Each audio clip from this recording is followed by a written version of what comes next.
I am especially excited for our arts therapist because that was something that I wanted to go into.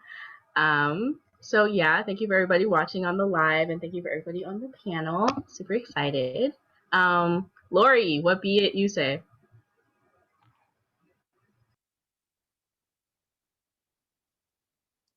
She's at work. Okay, folks. I'm here. Oh, okay. There we go.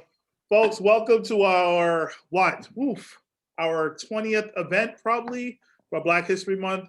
My name is Cory McCarthy, once again, Vice Principal, Everett High School. I'm joined with the members of the Empowering Young Black Excellence Club. And tonight was a very special night for me personally, as well as the Everett community and our students. We are joined by 6 very influential Black adults who are doing phenomenal things in their field. Definitely role models that our students could look up to, no matter what color, race, ethnicity. And I just want to give them a huge shout out before we allow them to sort of introduce themselves. Ms. Jones and then Ms. Walls. Hi, everyone. Thank you for being here today. I'm really excited to hear your stories and for you all to share your stories with our students. I know that they are all looking forward to hearing from you all. So thank you for taking the time out of your day. Just to add to that, hi, everyone. I'm Miss Walls. I'm a guidance counselor at Everett High School. I just want to say thank you to you all for taking the time out of your days to be here with us. Our kids are super excited. We're actually, I don't know if Mr. McCarthy said this already, but we're streaming this live on YouTube, so the community is also available to watch it with us. So this is really exciting. This is like our 20th, maybe more event of the month. But I'm really excited for today's event, and I'm really excited to learn a little bit more about each of you all and your careers. So let's get started. All right, great. The club founder, Lori Pierre, she's, like we are very much keeping it real here. And she's keeping it real. She's at her job. She's hustling. She's going to Howard. So she's getting it done no matter what. And that's the kind of hustle and grind that I believe that our kids need. So with that being said, Mr. Nwusu, Charles Nwusu, I hope I said it right. Please bless us and introduce yourself. Tell us about what you do for a living, and please take your time to kick us off tonight.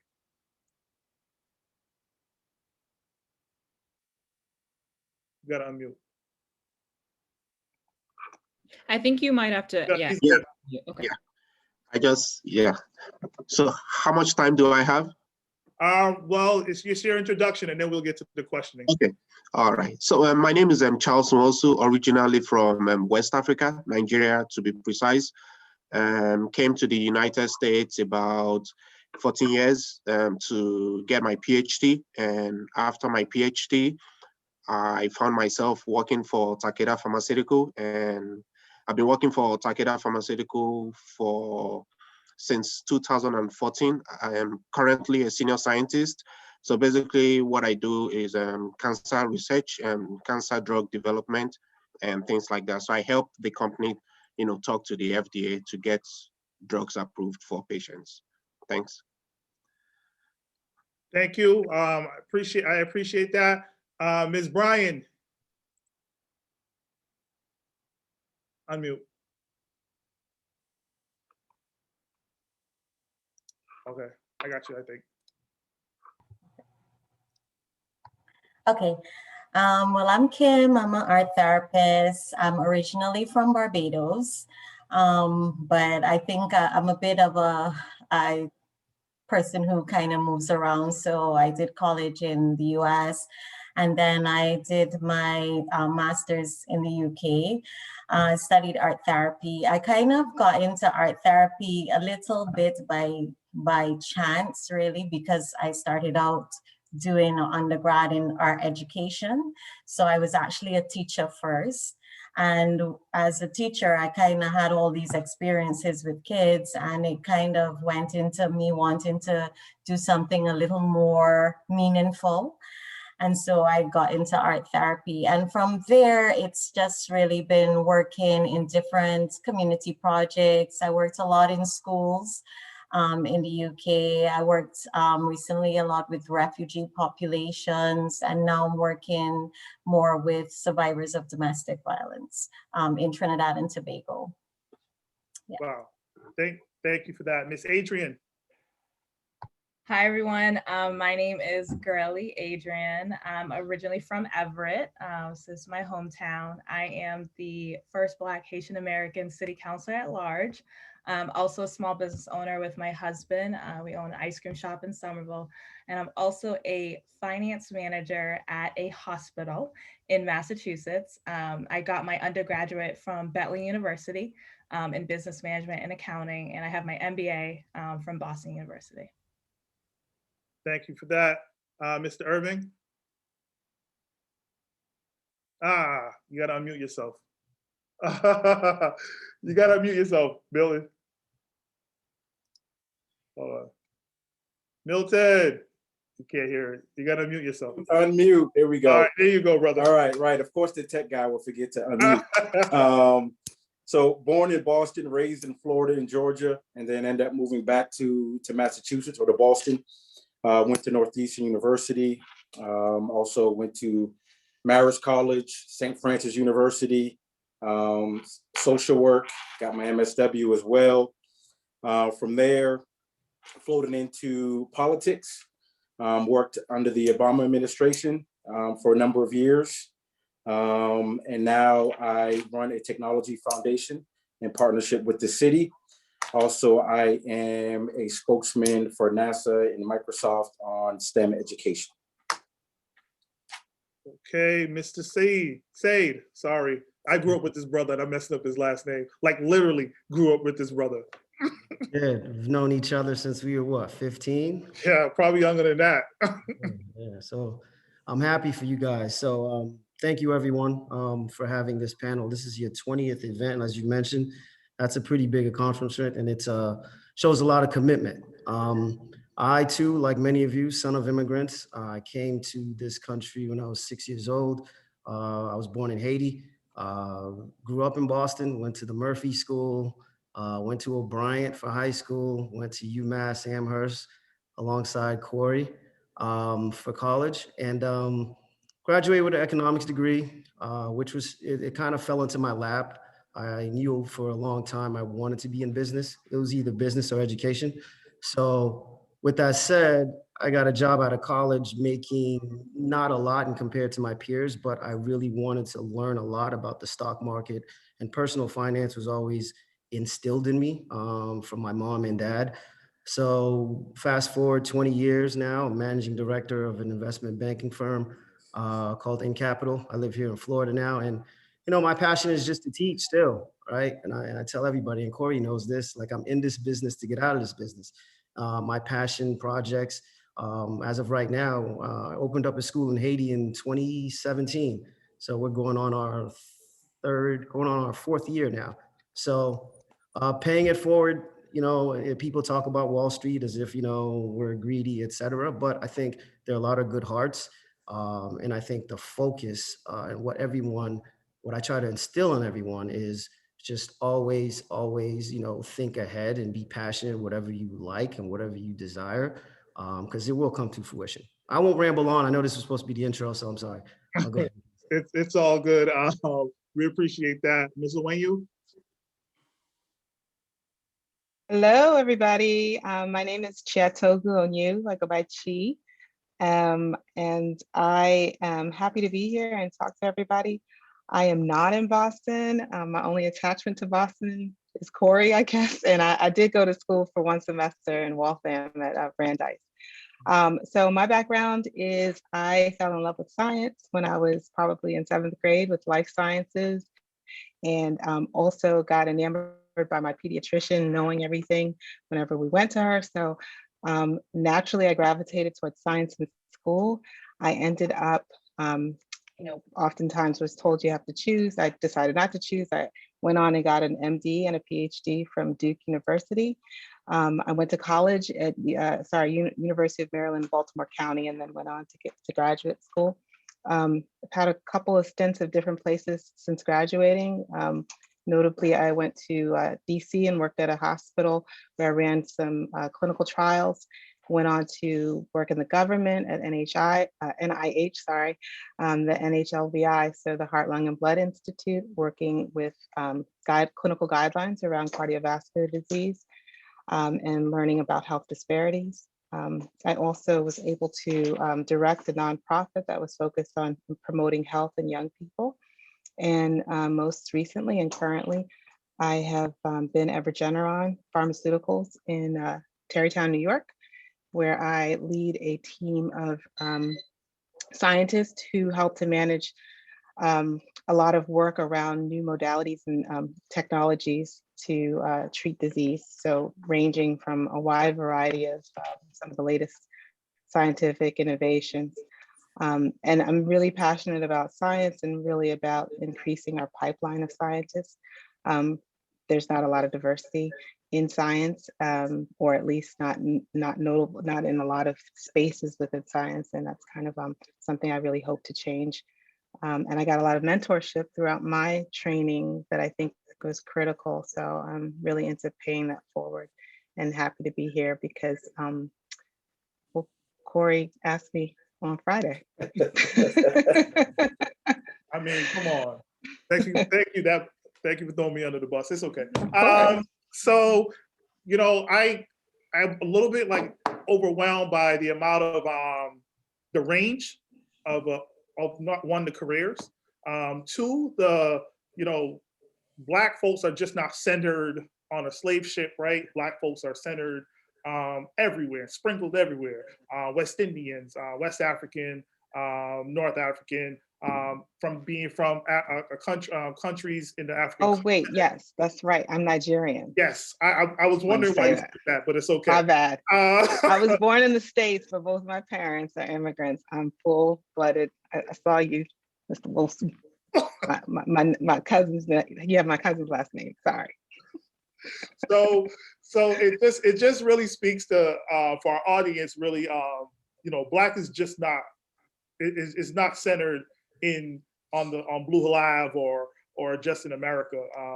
The term African means a lot more. It carries a lot more weight than you believed. And I'm so thankful that folks are here so we could start this and carry on with the conversation. They all got wonderful stories. I'm truly overwhelmed and honored. But I'm gonna kick it to Ms. Walls, and she's gonna start with a question, with her question, and she's gonna tag you and who the question is directed at. That way, folks will have their opportunities to answer. Perfect. Thank you guys first for sharing your stories. That was great. So we do have a list of questions that are from our students that are really interested in the different careers that you guys are involved in. And the first question, this is actually going to go to Miss Adrienne Gurley. So one of the questions we have is, what made you interested in becoming a city councilor? Yeah, so I tell the same story. I grew up in Everett, and for a long time, Everett was dominated by Italians and Irish. And when I was 10 years old, I would read the local newspapers, and I would read about these people who would make these like government decisions. And at the time, my mother was struggling with some bills. And I said, Mom, who can help you and who can help families like you who are struggling? And she said, it's the people that you read about in the newspaper. And so I would say, okay, I'm going to be that person. I'm going to be a city councilor. And so I focused my whole life on running for office. So originally I was going to go to law school. I went to Temple University down in Philly, studied pre-law, interned at a prosecutor's office, realized how much I did not want to be the person who was putting Black men to jail, and decided that I was going to do a whole different career path into business, and fell in love with money and entrepreneurship. And then from there, I've done a lot of different things. I've worked on Wall Street in New York. I came back to Philadelphia to run a campaign. And in Philly, I got to see on the ground how important local issues were, particularly when it came to the schools, when it came to home ownership and just Black leadership. And I said I had to come back to Everett and make sure I run. And so a few years ago, came back to Everett and decided that I had to run. I had to change the leadership and be loud about issues that I knew that the community needed. And particularly when I ran for the city council, I always say the same story. When I ran because I was upset. I was upset at the current leaders on some of the decisions that they were making. And it was frustrating me. And I said, you know what, I'm gonna run just to get them angry. And surprisingly, I won. And that we always joke about it, how we decided to run just to get them upset to listen to the community. And then when I ran, it was like, oh man, now they're really gonna be upset. But that's how it came about. Thank you. And to follow up with that, I feel like you kind of started tying it in. I want to know, like, what are some of the challenges that you faced during that? Or even like today, what are some of the challenges that you're facing today? Well, as most of you guys have heard, within 10 months in office, my colleagues wanted me to resign from my seat. They didn't like the ideas. They thought I was too aggressive. And they just didn't like my personality. Before I was inaugurated on January 4th, I was told by one of my council colleagues that if I don't change my personality, they're gonna make sure that my life during my council tenure was gonna be miserable. And so every single day, that's what they have tried to do. And but what I realized is that I truly love this work. I love fighting for our people, particularly Black and Brown communities. I just realized how much decisions continue to be made without us. And it's frustrating because I feel like I'm the only one up there. Some people may disagree, but backroom deals, backroom decisions that I have seen and played out, it's just really unfair, and it's tough being the only and the first. And sometimes I just, wake up and don't want to do this, but that's some of the challenges. Thank you. So I was actually, my next question, you answered it. I was going to ask, like, what is your experience like being a woman of color in this position? Yeah. You're muted. Oh, you're muted. I think, thank you. It's funny because I always say, like, I didn't run to be a Black woman, right? I didn't run to be a Haitian American woman. I ran because of my experience of my corporate America nonprofit and small business experience. And I continuously bring up, okay, yes, I was the first Black woman, but I see the issues, particularly in the Black and Brown communities, that are so crucially important. And I try really hard to bring that to the forefront. And so what I realize as a Black woman, I get labeled as aggressive. And I always say this, like, if you actually met me and had a conversation with me, I think I'm absolutely very sweet. I don't curse. I've never gotten into a fight with a person, but they like to label me as this aggressive, too bold Black woman who goes around, uses the race card, who thinks she could do whatever she wants. I mean, recently, one of our leaders says that I like to point my finger and called me ignorant. And I'm just so shocked by these type of language towards me. And it's tough because I feel like because I'm the only Black woman, I'm getting this type of treatment. And I don't know how. I wrote a recent op-ed in the Boston Globe about, yes, I am a Black woman and I belong here. And if you can continue to label and treat me differently, but you know what, I'm not going anywhere. Thank you. Ms. Jones, you can go ahead. McCarthy, did you have anything to add there? Yes, thank you for that, Ms. Adrian. I'm gonna jump over to Kim really quick. Ms. Bryan, so I saw that your part of art therapy is really involves you working with victims of domestic violence and child abuse. What has inspired you to do that and to do that work, and what sort of outcomes do you usually receive when you do that? What, I know art is beautiful, right? And what are some of the outcomes that you are seeing that continue to inspire you? Okay, well, I think it really started from when I was small, and I think it has a lot to do with my mom, because when I was growing up, she used to engage me in a lot of charity work, going to children's homes, working with children who had different challenges. And I think over time, I just became really interested in working with kids, and in particular, children or persons who had challenges. So as I kind of morphed into to my career, because it was really a morphin, because I am an artist and I started out really, really passionate about art. And then I kind of ended up being a teacher, and I didn't really like teaching. I liked teaching, but I thought it was kind of repetitive. And I felt like I wanted to do more, and I wanted to contribute more to the children who I was interfacing with every day, because they would come to me with different challenges. So I kind of developed that. And so in the work, what I find happens is art is kind of special, and I choose art because I think it's very close to our soul. As a people in general, we're very artistic, although we don't really engage with it as much as I think we should or we could. And a lot of times, because of our cultural issues around expression and biases or stigma in relation to mental health, we find it really hard to talk about things that bother us. So I found the art really useful in breaking down those barriers, and really helpful in bridging the gap. And in terms of population with children, it's really great because children don't have a lot of hangups that adults have. And so when you engage with children in art, you get these fantastic, amazing things happening, and children are so open. They're able to express their feelings, they're able to share. And because they're able to do that, I'm able to meet them where they are and kind of impart whatever it is that they need in whatever way I can.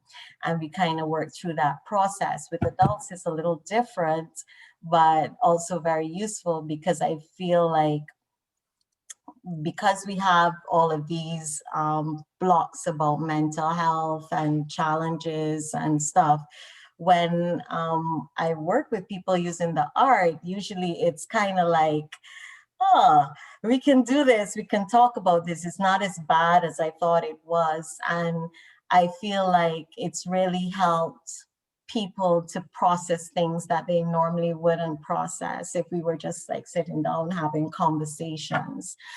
So in every aspect that I've used it, I've found it has been a way to really break down barriers, work with people who normally wouldn't engage with mental health in even situations where there are language barriers, cultural barriers. It's just been kind of like amazing how art is able to kind of bridge the gaps. Thank you. Ms. Jones? Oh, actually, can I ask a quick question right before you go, Ms. Jones? Sorry to interrupt. What are some ways, sorry, Ms. Bryan, what are some ways that I guess like students or even like teachers would be able to incorporate this art therapy like into the classroom or even just like your everyday lives? Okay, so art is really good for self-care. And I realized that in the pandemic, a lot of people have actually been using art just to self-care. Whether it's just creating art or sharing art, looking at art, listening to music, those kinds of things, they kind of bring a release, and I find overall very helpful. In the classroom, engaging in art activities, period, is useful. And for me, I think art should always be a part of any curriculum, because art helps with creative thinking, with self-expression, building self-esteem, and so many other skills that children need to develop to process things in life. And I find that when children have art in their curriculum and they can explore and learn how to create and work with challenges, because sometimes it always doesn't come out how you anticipate. But if you can be a creative thinker, then it makes it easier for you to adjust to some of the challenges in life. I mean, that's a bit more abstract, but it is the reality in how we see things. It's different from a very kind of static way of teaching children or learning. So you can think more outside the box. And that's why I think art is important to incorporate. Need I mention she's from my country? Barbados, so always has to be represented. Africa, Barbados, United States, we're very much here. Go ahead, Ms. Jones. So Charles, I'm going to move on to you. So I believe your title on the flyer was a senior scientist. So myself and our students, we're just kind of wondering more exactly what specifically that might look like, either in a day-to-day or just in general, what that looks like in your life and maybe how you got there, what your steps were in making your way up to being a senior scientist. Excuse me for a second, Charles. Keep in mind, Black brother, scientist, rare breed. Appreciate you, Charles. Let's go. Thanks. Yeah. So where I started bachelor's from Nigeria, and then I got to the United States for my PhD. Thankfully, it was full scholarship. And then towards the end of my PhD, my professor spoke to me about biotech, and he really sold it to me, and I started focusing on biotech, protein chemistry, mass spec, and things like that. And I did an internship towards the end of my PhD. And I remember that my mentor then in grad school, UC Davis, told me this was going to be, my career. And she was right, because I started as an intern with Takeda San Francisco, and then ended up with Takeda in Cambridge. And, that's when I got to Cambridge, I started as a scientist, and got promoted after I think about 3 years, and I became a senior scientist. So that's how I started, grad school, internship, scientist, and then a senior scientist. Okay. Can I ask a follow-up question for that one? So I was wondering, what advice would you give to students that might be interested in like science, STEM, that might be, I guess, interested in becoming also too a scientist in the future? What would you recommend they do, or any advice that you might have for them? Yeah, I mean, so I originally wanted to. Can I ask a follow-up question for that one? Sure. So can I go? Yeah, continue. Okay. So I wanted to be a medical doctor, but then I didn't like the sight of blood and the hospital and stuff like that. So the next closest thing to it was in biotech or pharmaceutical, making drugs for patients, because I felt that was one other way I could help patients. So that's how I got here. And my message would be go for it. I came from a very poor background, from Africa, and it never stopped my dream. I knew I had an idea where I wanted to be, and I just went for it. And there were obstacles, especially when I came here, the difference in culture. I was trying to fit in. I couldn't fit in, it was very tough, in addition to, getting a PhD, I was struggling with, the other extra things. And, I just got focused, and, I thank God, for, seeing me through. So it wasn't that easy, but, I think focus was huge for me. I was very focused, and I kept on, I was very focused on the goal, the end goal. It was always the end goal. Like personally, I knew I wanted to get that PhD, doctor, because of that medical thing. Like, okay, I was going to be a medical doctor. I will be a doctor. So I knew I needed to get a PhD. And then once I got that PhD, I was okay, what's next? Then the next goal was making sure I could, be a part of this group that would come up with the next big drug for patients, and, we make drugs for, a wide variety of, ailments, cancer, MS, rare diseases in kids, that's something again, I'm getting involved, some diseases, we've never even heard of. We don't even know what they are. And we're being tasked to, come up with this drug to, help these kids, these drugs, you're trying to get into the brain of kids and you don't even know how those drugs can even get into them. And, sometimes I just step back and I'm like, dude, like you're from Africa, like, how did you get here? So, but again, it's that focus, it's just paying attention to what's most important. And, I think that has helped me get to where I am. And to Thank follow you. up on that, thank you. And to follow up on that, Chi, as a African American woman, literally, right? What is in your field and the amount of ladders that you just keep climbing, like legitimately, you've always been achieving where people didn't think you can. You have worked tirelessly to continuously climb the ladder. What is the message that you are giving, or you want to give to young Black women who want to, go into STEM? And why do you think that representation is important at this point? Sure. I think first, Charles and I have a similarity in that being Nigerian, education has always been super important and stressed just growing up. In a way, I think culturally, that's just kind of the norm. But that being said, I wasn't always in environments where the expectation was that for me. But I think when I introduced myself, I started my story with what I fell in love with. So I think passion around something is always really critical and key. And what we can do for those who aren't in situations where their passion is being nurtured is to do just what we're doing now, right? To talk to folks, to talk to kids, students, and encourage them to continue towards whatever they feel passionate about, because I think that's the first key.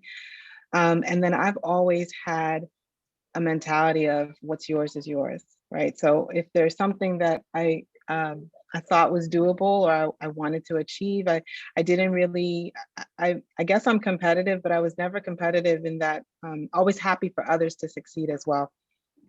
And I went to a college and was in a program. I don't know if folks on this call are aware, but there's a program that was started back in, I think, 1988 at University of Maryland, Baltimore County, called the Meyerhoff Program, Meyerhoff Scholars Program. And it was an idea of the president at the time, and still is, Dr. Freeman Hrabowski, to ascend,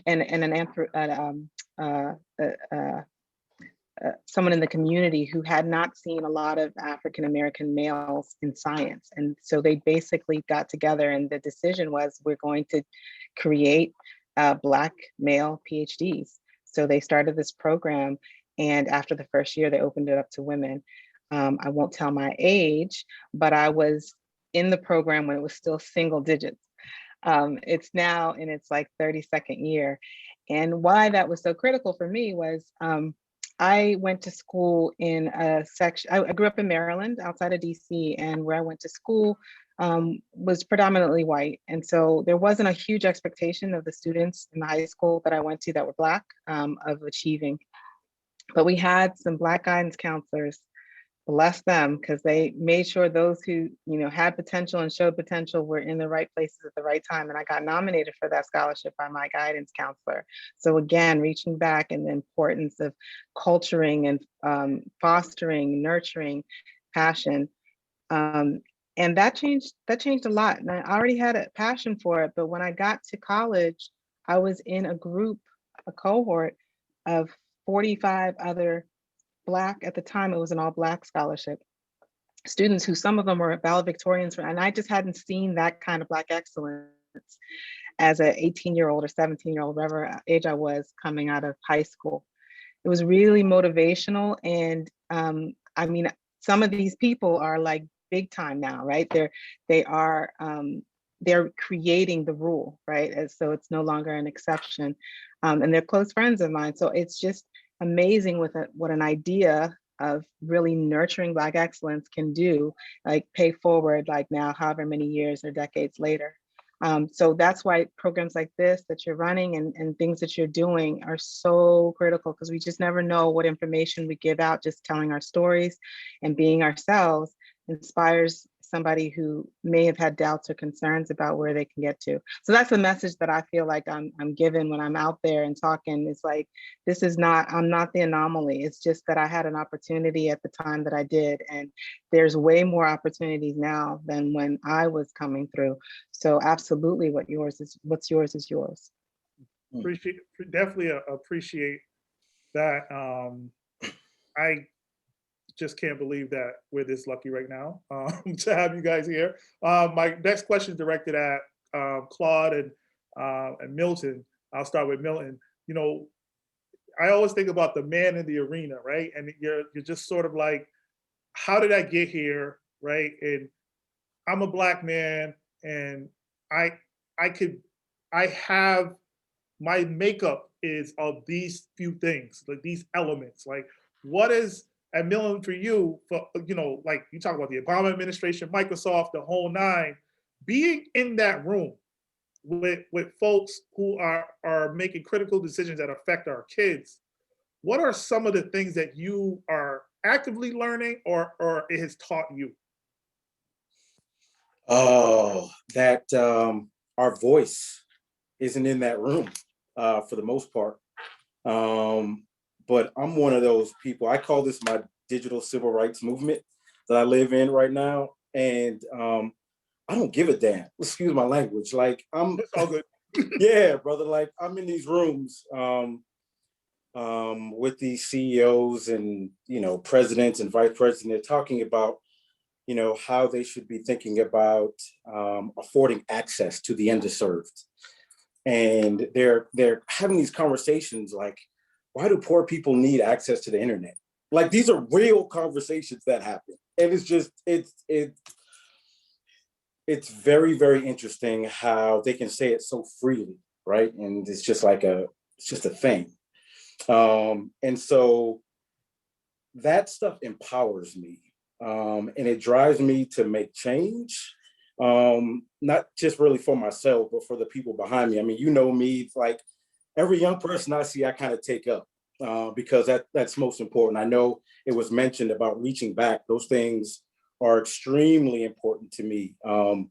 Growing up as just a very angry young man, Black man, just angry, it took me a while to find my stride.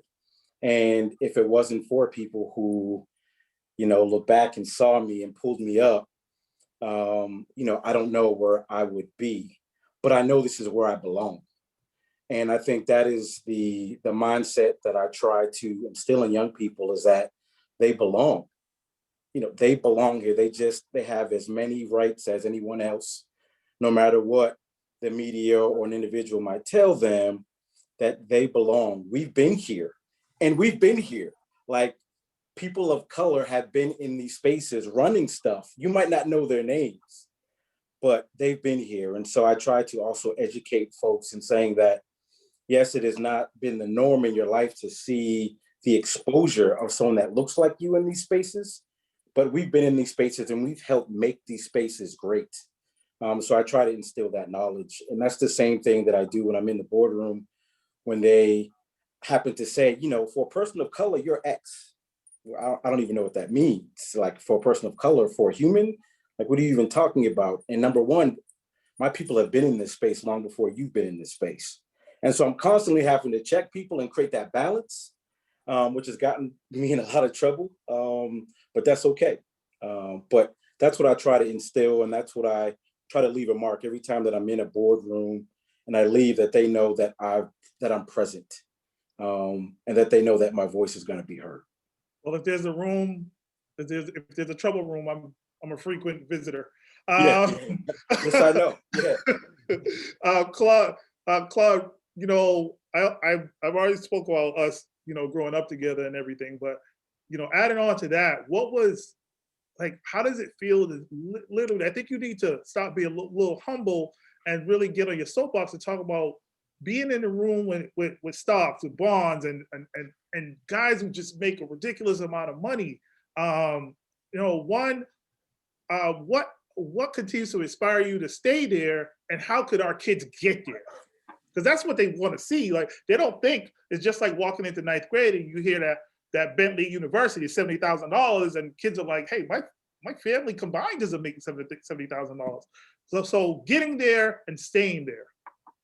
Yeah, so I think overall, it's a good question. Overall, it's really for us in our community, it's really about access, right? So we can always talk about teach a man to fish, but in all aspect, if I teach a man to fish, and guess what? There's no pond. How do I get to the river? How do I get to the ocean? How do I get to the lake so I can fish? There's no access. What's the point, right? So then I deviate until something else. So one of the great things about us that we were fortunate enough, we had access to a mentorship program called SPES every Saturday. We attended. So we didn't have many guys that looked like us, but we were fortunate enough, regardless, to have mentors that were stockbrokers that were in different fields. And that, for me, I gravitated to, right? Because I understood math. I like math. And doing internships at a firm called Bear Stearns before it collapsed many years ago. So my challenge is getting there, much like many of you, Chi, Charles, Milton, being the only Black person in the room. We had that in college. Once you got to a certain level of economics classes, I had to speak for every Black person in the country. In essence, like, we're talking microeconomics, we're talking elastic demand. And it's like, I can't be that voice for every single Black person or Black population. But I say that because as my career evolved, right? And I think there is a little bit of fear though, right? Because people become uncomfortable when someone outside of their own circle comes in. And then it's like, oh, there's a little bit of disruption. So at this stage where I am at now, especially after a year like last year that we had with the protests and George Floyd, one of the things that I became passionate about other than teaching is access. So I started a diversity council at my firm. And now as chairman of the diversity council, I want to make it intentional that we hire Black, Brown, Latino, women of color, right? Because that, for me, it's not instant gratification. And what I want everyone to kind of learn, when you're protesting and when you are passionate about something, be true to yourself, understand that you're not going to get the instant gratification. You're going to have to do the hard work. And for that hard work, change may not come today, may not come tomorrow, but it will get there, especially if you're intentional about it. So this is why, where I'm at now, like Milton said, once you get a seat at the table, you just use that wisely and strategically, and just be aware that, hey, you know what?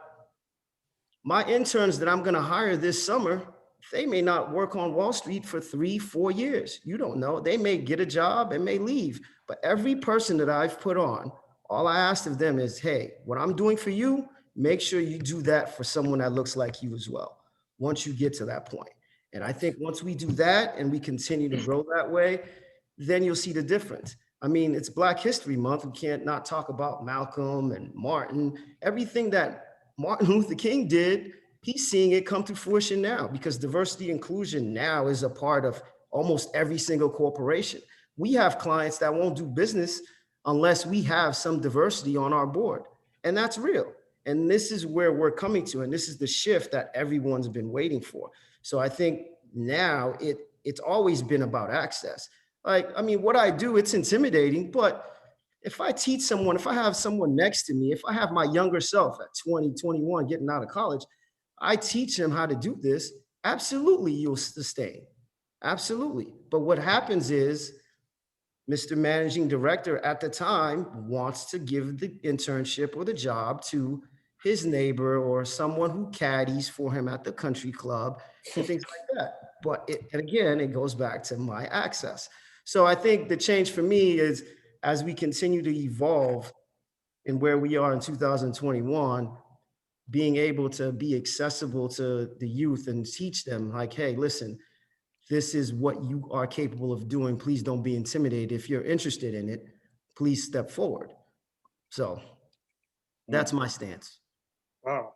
Yeah, and I hope the folks listening out there could really grab onto the words that folks are sharing with us tonight. Melissa, you have a question? I do. I want to direct this question to Ms. Kim Bryan. I just want to speak my admiration because I wanted to get into something very similar to your field. I wanted to get into music therapy because I feel like music and the arts is something that transcends everything and is able to solve a lot of problems that not a lot of people are aware of. So I just wanted to ask you, what was your experience like getting started in the field? So when you were first working, when you were establishing yourself, and how did that affect you, or how did you being a Black woman affect you in that process?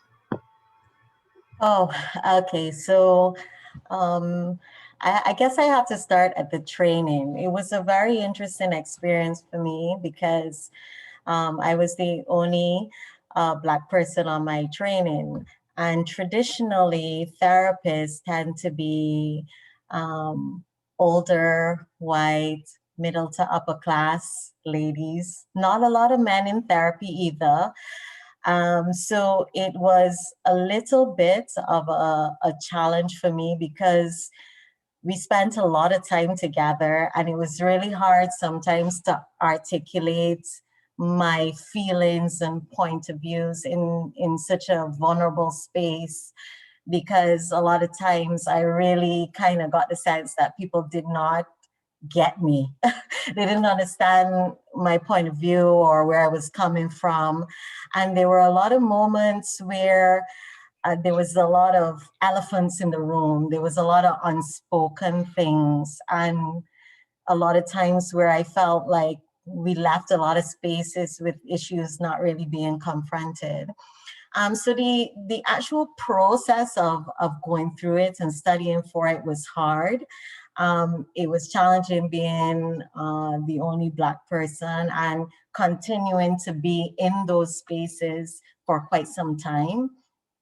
When I first came out of university and I got my first job, I got a team lead job at a school, and a lot of the clinicians who worked under me were white and from different cultures, and we worked a lot with ethnic minorities. And this is one of the things which has really kind of continued to be a passion for me, because in having conversations with them, I realized that they were working with people and they were not even prepared to really understand where people were coming from. They didn't get it.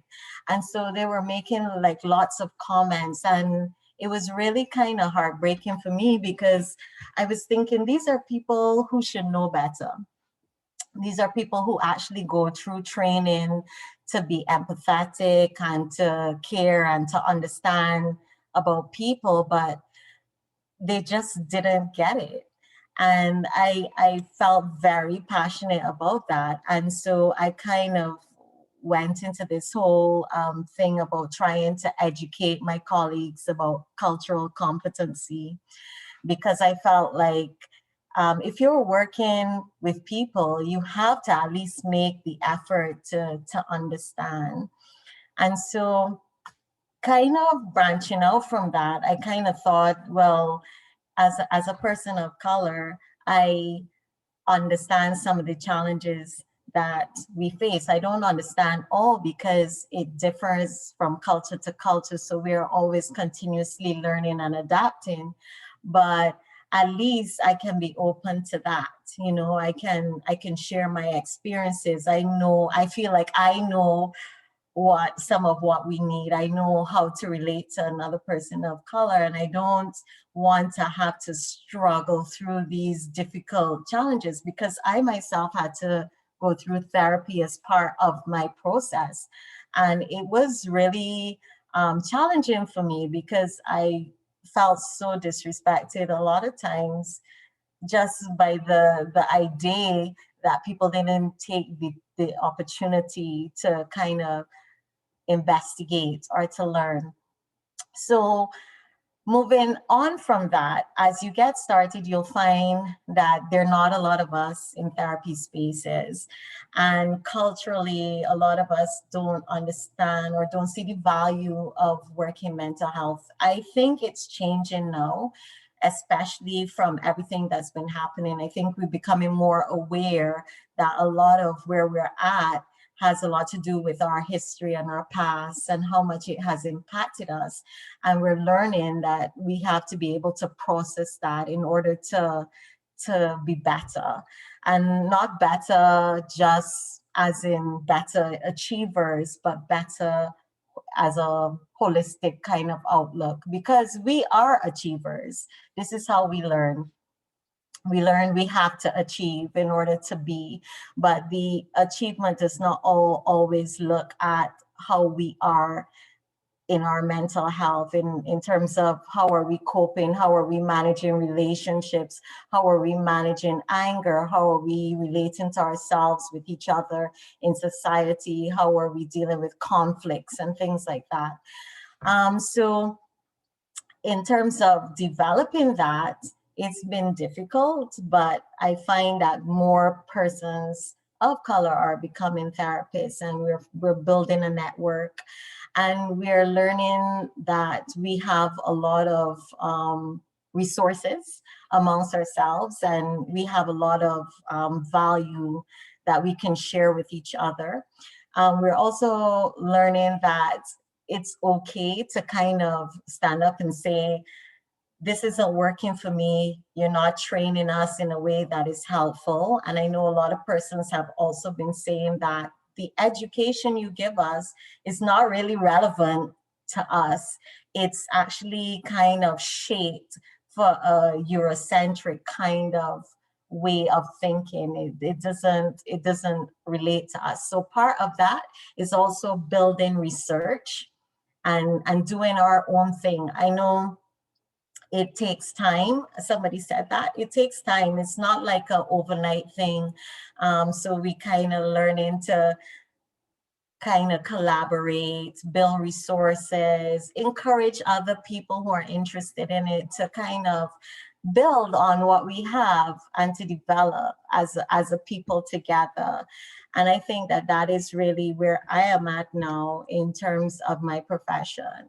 It's been a journey, it's been hard, but I think throughout the years, there have been more and more people becoming interested. We've made better networks. We've learned that we had a voice.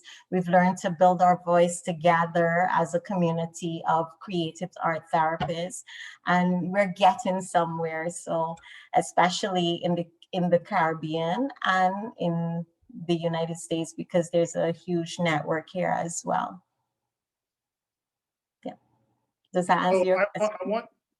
Yeah, I'm sure. I'm sorry. Yes, it does. Thank you very much. So I want you guys to embrace your leadership, though. I want you guys to understand that your reach as leaders within your position is greater and farther than you could ever believe, right? 20 years, 15 years from now, kids who are watching this, I mean, we're 2,100 kids in our scholars in our school, not to mention the community who's watching this as well. So you would have inspired with your leadership and your passion, maybe that kid that didn't think that they could be something to become something. And I'm gonna really quickly hit every single one of you on this question. And it's a reality for us, right? Every single one of your occupations has an alignment with what we do as educators, what I do as a school leader, what Ms. Jones does as a teacher, what Ms. Walls does as a guidance counselor, what Mr. Ferrer Douglas on here does as a chemistry teacher. You hit on all those things, but as a school, as an educator, as someone who really is passionate about my kids doing great and accomplishing great things, what could schools do better to prepare them to be in your shoes? And I think that's something that we can't always throw questions at people without really evaluating ourselves. So I'm gonna start with Miss Adrian. What could we do at EHS to prepare our students to be in your position? So last night, for example, I hosted a financial empowerment night. It's part of my Black History Month series event. And surprisingly, we had a young high school student on it. And she was so interested in what we were talking about. And we were talking about home ownership, credit scores, credit cards, debt, small business stuff. Like we were talking about all that. And she was so interested. And it was like, I remember I never got that in high school, right? Like I don't remember any of those type of conversations. And for her, when I asked her about it, she said, girly, it was just inspiring to see two Black people, because he works in New York at Bank of America. And she was like, it was just inspiring to see two Black people share their stories from their 20s, because I'm 31, and to relate to them. And I was like, I never had that in high school. And so I don't know if you guys are doing this, Cory, Mr. McCarthy. And I always say, like, I would love to mentor and be there for young people in Everett. And so I think connecting to someone is crucially important, because I know a couple of us have spoken about it, that we didn't see people like us growing up. And I definitely didn't in Everett. And so I think it's inspiring if they do see more of us and be able to talk to us and ask us questions. Charles? Yeah, I would say more of this. I am involved in something called Beyond Academia. It's something similar to this. I think Harvard, organizes this. I'm a senior scientist, but I will tell you on my resume, this is like top on my accomplishments, like mentorship, giving all these kids access, talking to them, shaping their career, in Beyond Academia, you talk to high school kids who tell you they want to be neuroscientists, and you're like, what? Like at that age, like I never thought of that. But here I am mentoring kids who want to go to NASA, who want to go to space, who want to do neurosurgery and things like that. So I think stuff like this, I'm actually hoping to take stuff like this back to Africa and create, things like this. And one thing COVID has taught us is, zip code means nothing. I could be here in Boston and run a mentorship program right there in Lagos, Africa, and it would be 1 hour and everybody would get what they want and we would go to bed, and the next day we would have it again. So stuff like this inspires me, and I'm glad to be a part of it, and I hope we can have more of this. And I think this will be a way where people like us could add value to these kids. Excellent. Thanks. Excellent. And build that network. I 100% Sure. agree. We all want that connection that Nigerians have and Haitians have and Bajans have, because when he's speaking, I could almost see Chi like rooting for him, like they have that nationalism is insane. Chi, if you could go and really talk about what could we do in schools, what could we give our kids so they could be in your shoes? I was trying to get some more time to think and be a little bit more. Everybody said something so good. So, I mean, truthfully, I think what was said earlier, just about, thinking critically and thoughtfully about what programs you can offer kids, either to connect them with leaders in their communities, or as is pointed out, just not in their communities, be assumed, or something like this that maybe has been initiated more so like this through COVID, but could keep going beyond COVID, right? Something that was always said to us in our scholarship program was, to whom much is given, much is expected, right? And on top of that, we stand on the shoulders of giants. And I think that what everybody here is saying is, come take a step on my shoulder. Not that we consider ourselves giants, but in order, to help someone else be lifted up, we're more than willing to lend a shoulder. And maybe it's more challenging to identify how to do that in different communities. But I think if a school system has that in mind, of how to connect to the leaders in their communities, or just alumni from their schools, to reconnect back to the students, to give them tangible examples, I think that that's so critical for our communities. because when I think about it, like I don't really know any of the other speakers from before now, but I can envision that all of us have a network of folks that were riding along with us in our struggles that we could talk to, and may not have, you know, that's maybe why everybody can be so humble, is because you always had some people in your corner that you knew that would ride along with you in the same mentality. So I encourage students to really surround themselves with like-mindedness, because those will be the same people when you're on this kind of a panel talking to, being alum from your school and talking to students. So they may be the same kids that you're in school with now, right? It's just these things that the school can help to foster, you know, whether it's by creating cohorts of interest in certain areas, and using this kind of new connectivity that we have, I think is a cheaper form of creating forums for discussion and for interaction. So I think that's the advice I would give on a school system basis. Thank you. You know, I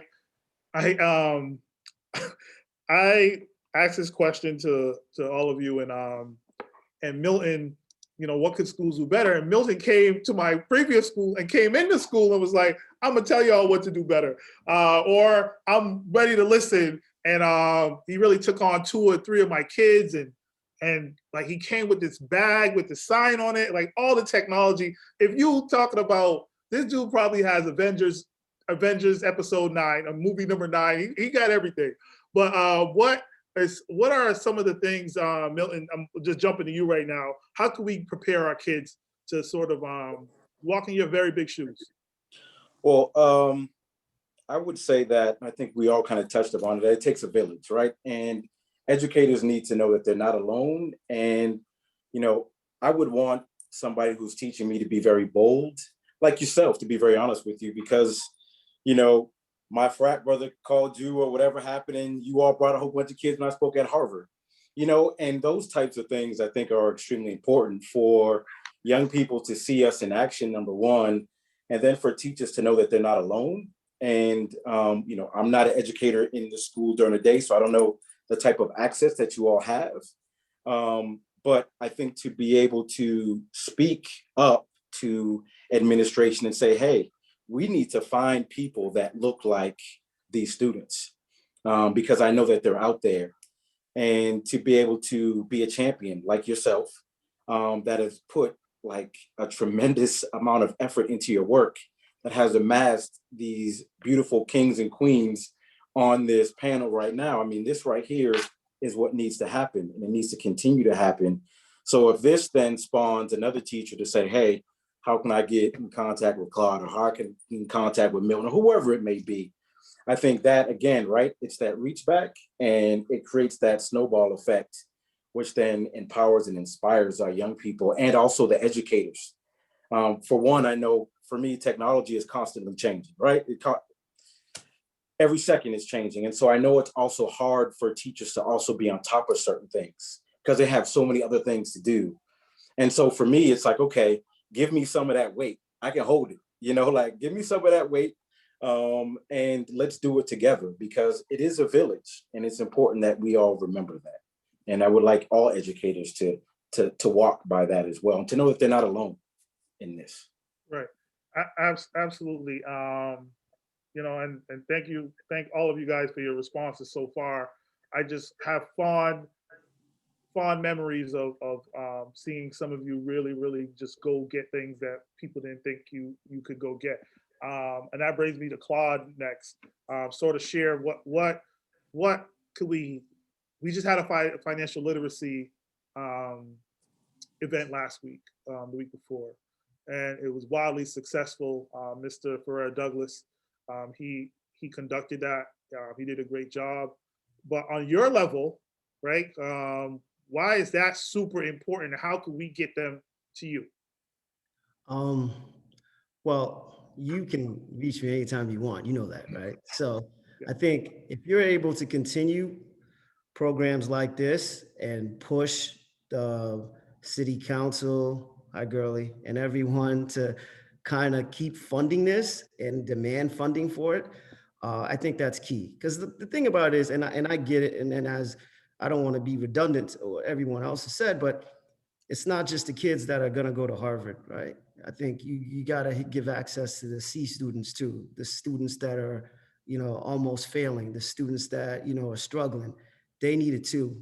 They need it more so, right? Because it just could be that they haven't tapped in or found the right direction or found what they really are passionate about.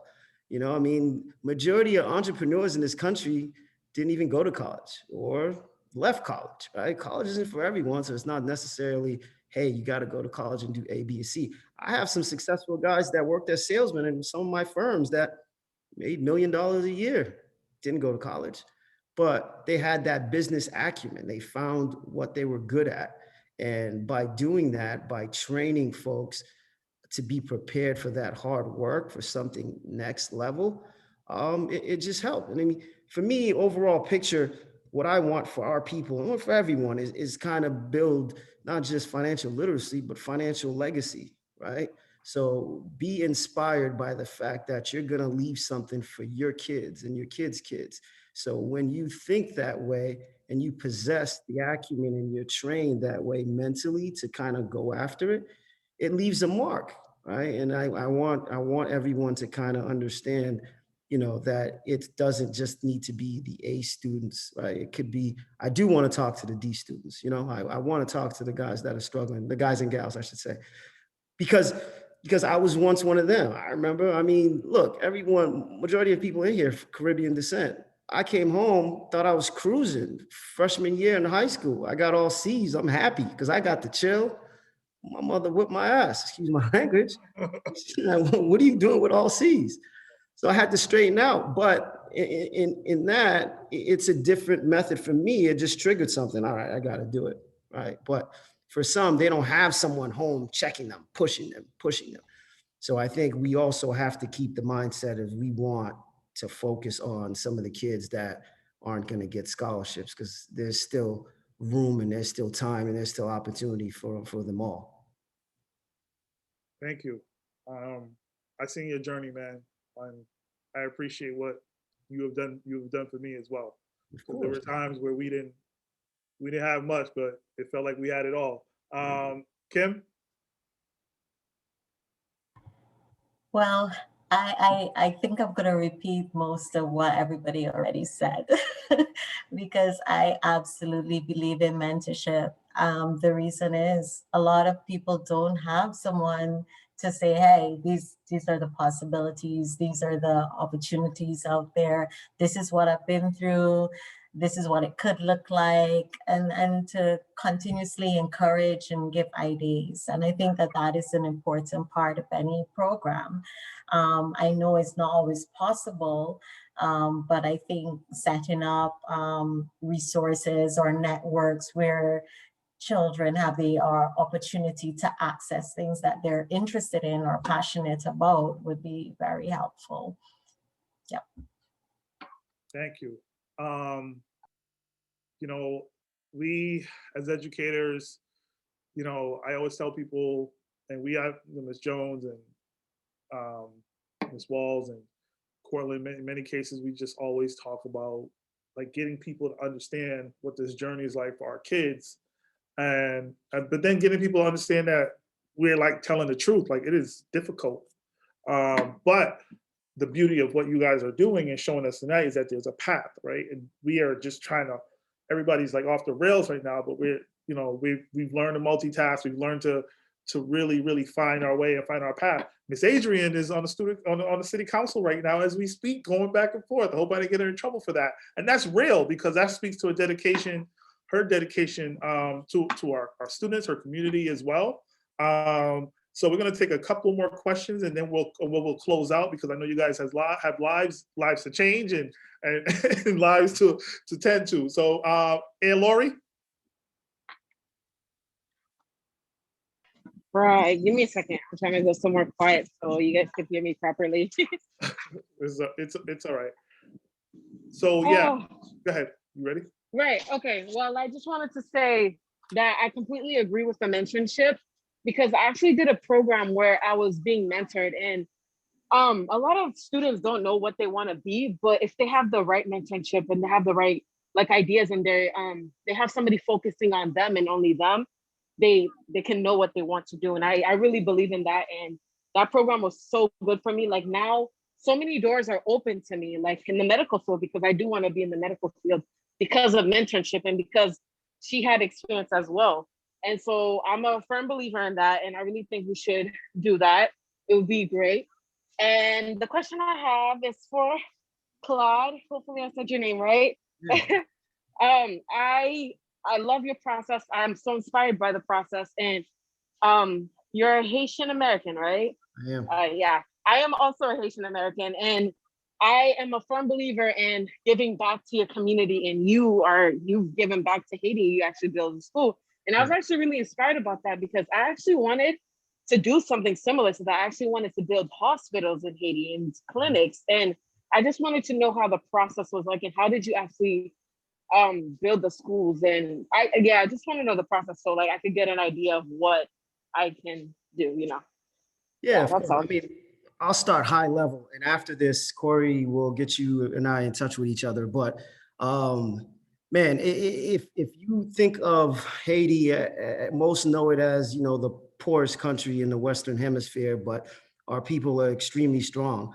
So how that process started for us after the 2010 earthquake, me and a couple of our friends went down there. At the time, I had just left Bear Stearns, and one of my buddies was working at Goldman Sachs. And so we went down there because we just wanted to help, just anything. And what we saw down there just broke our hearts, right? You had everyone claiming that they're trying to help, but no one was getting in touch with the people, right? In general, just trying to get food, water, and everything. But our people are resilient. So fast forward a few years, we become more successful at our jobs. My friend Ruben's, his family owned land. So what we did, we pitched in and said, you know what, why don't we buy your parents, your grandfather's land? And we try to build a school here. And the mission was this, and all poor nations, I'm not just gonna say Haiti, all poor nations, there is some corruption when you involve politics, right? And even wealthy nations, as you know, and we live here in the US. Again, girlie, no offense or anything like that. But it's tough to have people trust the politicians when you're trying to do something good in the grassroots. So essentially, again, with the paying it forward, been very blessed to have a pretty good career so far and still thriving. And we put our money together, and through donations after donations, it took 7 years. A couple of hurricanes after that, Hurricane Matthew set us back too. And then we opened the school September of 2017. And, you just walk with it, right? And the Bible says, walk by faith, not by sight. We just kept doing it and had faith in it. We had many people bless us with donations, and people traveled down there with us, putting up solar lights, just digging land. And the thing about the effort was we employed everybody from the community. So everyone that helped build that school, everyone that helped build the playground was money that we put back into the local community. No outsiders came in, nothing like that. And we used no political clout whatsoever because we didn't want to owe anyone any favors once the school got up and running. So fast forward, here we are. But it was a learning process throughout the entire thing. You guys are educators, so I'm a finance guy, but I do love to teach. I'm passionate about it. We had kids that were nonverbal. We didn't know how that was going to happen. And you're talking about kids that their only meals were coming to school because we feed them twice a day. So especially when COVID hits, it's a whole different atmosphere. And we're not charging anyone anything. It's not a lottery. We just pick the kids from the local community, and we're up to 110 kids now. And we just kind of grow the effort. I mean, the name of the school is Bati. So in Creole, Bati means to build, right? And when you see our logo, it's a pencil point, and we want to teach everyone that comes in there and just kind of grow. So I don't know, there's more I can go on, and I don't want to take everyone's time. So Lori, you and I we'll connect and we'll talk. And Cory, you can send a link to the school, the IG page. It's batischool.org. You guys take a look at it, the progress. Yeah. Great. each one of you is like, I think the audience is learning that each one of you guys is your own is your own superhero in a sense, is our own superheroes in a sense that we could spend like days like talking about you guys. And maybe that's something that we should do next year when we look at our improving our very robust Black History Month programming. But keep in mind as you talk to your people that this is not a Black History Month thing. This is just an awareness. We live it, we create it, we cultivate it, we develop it, and we turn it into action and we turn it into outcomes. And I like in a really unapologetic way, and like unafraid, not afraid to like put my job on the line for these kids type of way. So, and that's how we are rolling, because that's the best way to get the message across. That's the only time people really understand us, right? So I appreciate that. So in closing, I do want to thank everyone, but I'm going to let you guys really quick. If you don't want to answer this question, you could actually tell us, you could answer the sub question. So the thing is, I want you to get on your, so when I call on you, just really quick, you talk about something on your soapbox, like something great that's happening that you're doing, or you could say what you love about what your occupation is the most. So you could, whether, for example, Claude, you could talk about your amazing school, or you could just sort of talk about, what you love about your job and being you the most. So we'll go with Chief from there. Yep, I called on you first. You was ready the last time. You was trying to act like you weren't, but what do you love about your job? And we didn't really, I stayed off of you a little bit because I know the business you're in. So we good. Okay.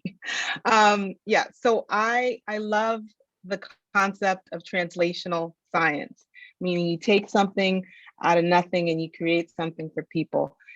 And that's what our company does every day. Most exciting is how quickly we were able to respond to the COVID-19 pandemic and create antibody therapeutics for it. So it's super exciting for me to be in a space where I can learn from that kind of talent and excellence in working towards, medicine for people. And at the same time, though I would prefer there was more folks that look like me at my company, I love that I'm able to be on a soapbox and encourage and kind of demand actually that folks really think more critically about being diverse, being inclusive, and being equitable at our company. Thank you for that. Always great having you here. Charles. And thank you. Yeah.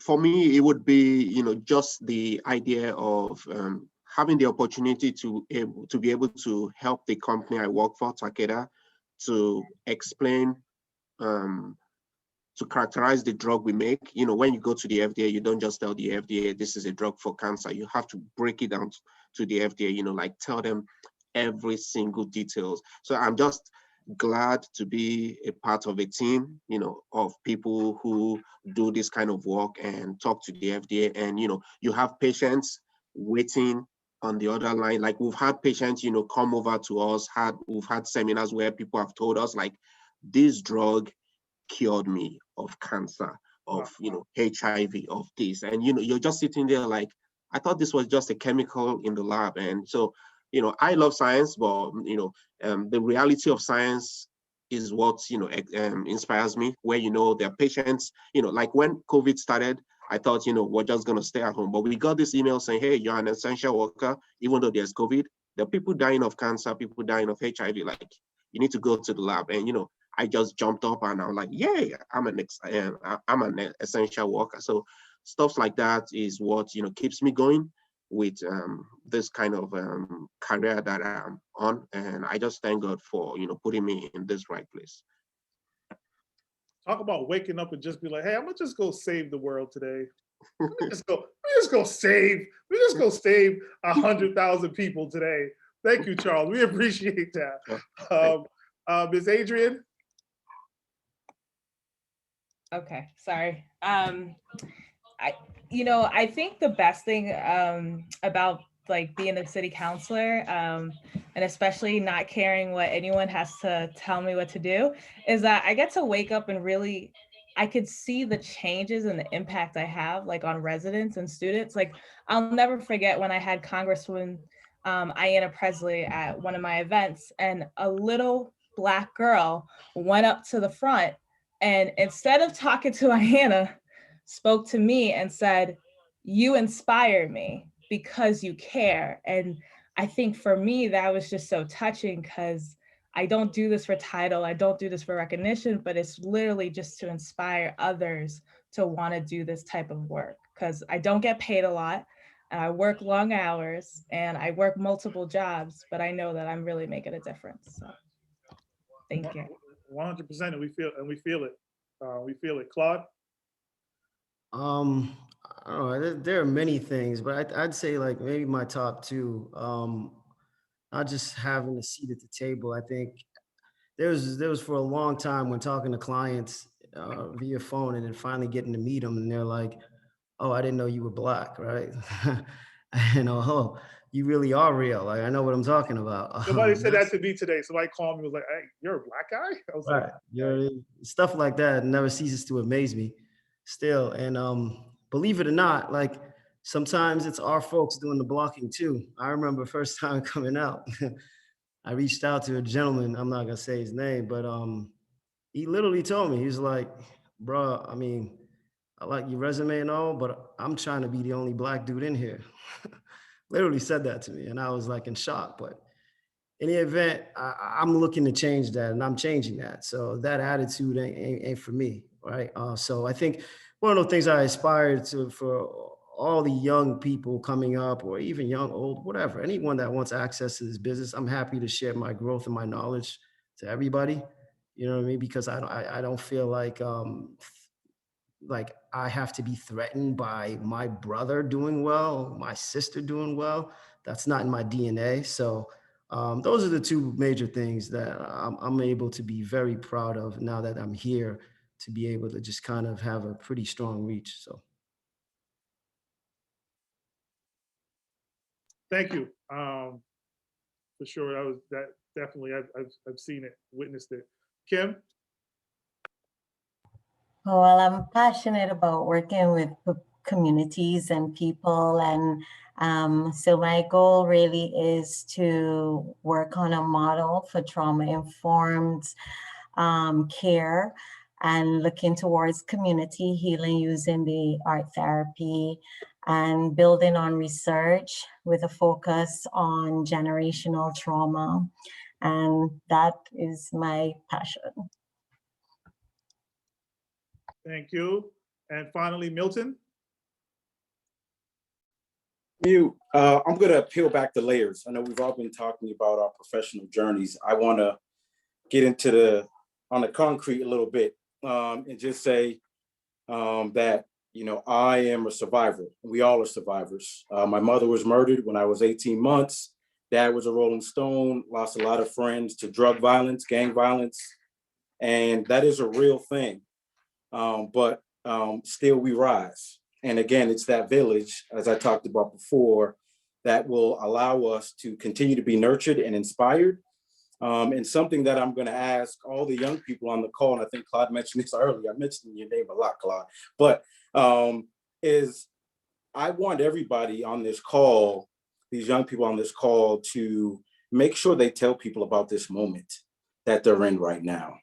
Right. And to the friend that they see tomorrow or they talk to on the phone or on Snap or whatever, it's like, hey, I just saw a powerful group of people that look like me, and that it can be done despite of or the challenges that I might face.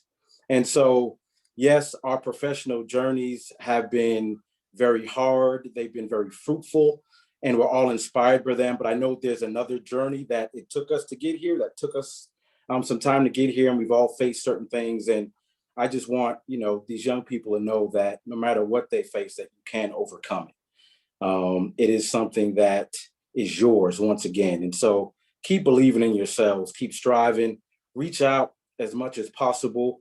Mental health, again, we talked about that briefly, is a thing.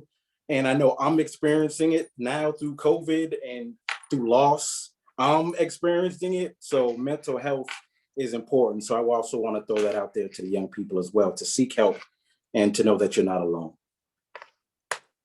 Thank you so much.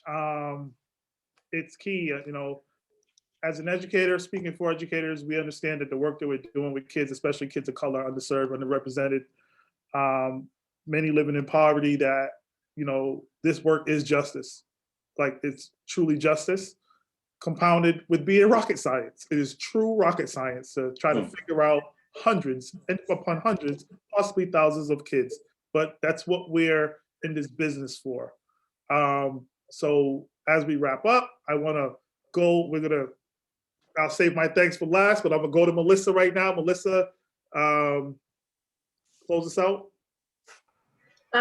So I think I just want to say thank you so much for all of the great educators and, people who look like me, who are, big dogs in the fields that they're in right now. It really gives me a lot of hope, and it almost pushes me to not be afraid of being confident in myself, especially in the field that I want to go to as, a growing intellectual Black woman, with goals and ambitions that have been pushed down by, my community and like people who I'm supposed to look up to. So again, I just want to say thank you. I will be reaching out to some of you because I'm very interested in, enriching myself and other things like that. So thank you for your time. And this was great. This was real. This was dope. I'm happy that we were able to share a lot of this with other people. And Lori? All right, well, it's kind of loud, but I just want to say thank you so much. And I just wanted to stress how important representation matters. And we see it here. And I'm glad, I really hope that other students in our school could see this, because not a lot of people know other fields and other places that they could go and like be themselves, And so I'm just really, really grateful for tonight. And I wish that I wasn't at work so I could actually like sit down and listen to you guys like clearly. But I will be, like Melissa said, I'll be reaching out to some of you guys, and I am so interested and so inspired by each and every one of you. And thank you so much for opening our eyes. And I really hope that we do another thing, something similar to this. And yeah, thank you so much. How powerful is this sister right here? I'm sorry, she's at work and she's participating. My hat, like, blessings to you, Queen. Like, seriously. Yeah, these kids are getting it. Miss Adrian, did we get you to close? Because I know you're double. Did we get you to close? Oh, what am I saying? No, we're talking about what you love about your job the most. Did I cover you there? Yeah, I'm done. Okay. So Mr. Ferrer Douglas is one of our chemistry teachers. He's also the son of a Black Panther. Could you sort of get? He hates when I say that, but hey, I'm not a son of a Black Panther. I'm a son of a Bayesian from Barbados. And especially with a little bit of a movement and groundswell happening right now. What is some of your feedback on tonight with some of these great folks we have here? And we're going to let you guys go shortly. First of all, thank you for coming out tonight. I feel like, to me, I feel like a lot of people aren't missing, or they're missing these kind of things. As you talk to like Nesby and other individuals, I think one of the things, me, I worked as a researcher and a quality assurance technician before I became a teacher. And one of the common things I continue to have or see in the stories is the fact that we're the only ones in those spaces. You talk to tons and tons of different people, and for me, I know I'm supposed to close out. I don't want to close out on a question, but to me, I always try to ask myself, like, how come more people of color, Black, Latinos are not getting this opportunity, and not getting these spaces, and not getting these things, and how do we enrich more, individuals to choose this path? One of the things that was always impressionable for me is when Jizza from Wu-Tang Clan came out with his book and had the talk about science genius and how he wanted to be a scientist, right? He wanted to do that, but something pushed him away from it. Something that through his upbringing, through the community, through education, his pathway, right? How many of our young, Black and brown young men and women are getting pushed away from these, opportunities, and how do we bring them to fold? And I continue to think about that, in my own journey, and how, there wasn't that. That, like I said, that's not a thing because I'm supposed to close, but that is, to me, one of the things that I hope this type of forum can add to that momentum, to hopefully help these young people out here know that there is a pathway. And not only that, is that there's a lot of amazing individuals who are willing to help you get to that place. One of the things I always try to talk to in the education program that I work with is young people. Some of you guys said that you actually are going to reach out to them. What I would ask you is make sure that you hold yourself to that accountability and actually do it. I have a lot of people who go to these and go like, I'm going to reach out to them. And then I go like, he totally told you, he said you can hit him up. He said that to you. I didn't say that. He said that. How many of you are actually going to take that next step and actually reach out, go like, hey, could I get the email, and just send him something? You'd be surprised. He may not hit you back like the next day, but man, that's how you start networking. That's how you start generating that momentum to get where you want to be. And I want to push young people to stop being polite. I promise you, all these other individuals who are in this room, other people who you don't even know, they want you to reach out to them. That's what they want you to do. I would love it if an individual came out and was like, yo, you haven't been giving me the attention I need.